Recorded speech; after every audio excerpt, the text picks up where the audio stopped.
ঝুমঝুমিয়ে বৃষ্টি হচ্ছিল।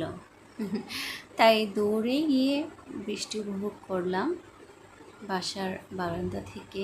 ফুলগুলো প্রায় সতেজ এবং গাছগুলো দেখুন কি সুন্দর সতেজ হয়ে গেছে। এই গাছের জন্য না বৃষ্টিটা খুবই প্রয়োজন। বৃষ্টি পেলেই যেন গাছ অনেকটা সতেজ হয়ে যায়। আমার নিজেকেও তো একটু সতেজ রাখতে হবে, তাই না? তাই চা খেতে চলে গেলাম। আমি খুব চা প্রেমী একজন মানুষ, চা খেতে খুবই ভালো লাগে। তাই চাটা বানিয়ে নিচ্ছি এবং কড়া লিকারের চা, সাথে একটু এলাচ দিয়ে, টেস্টটা অন্যরকম ছিল। চায়ের সাথে টা হিসেবে রেখেছি টোস্ট বিস্কিটটি, বেশ ভালোই লাগছিল খেতে, এবং সাথে বৃষ্টি বিলাস। চা খেতে কার কেমন লাগে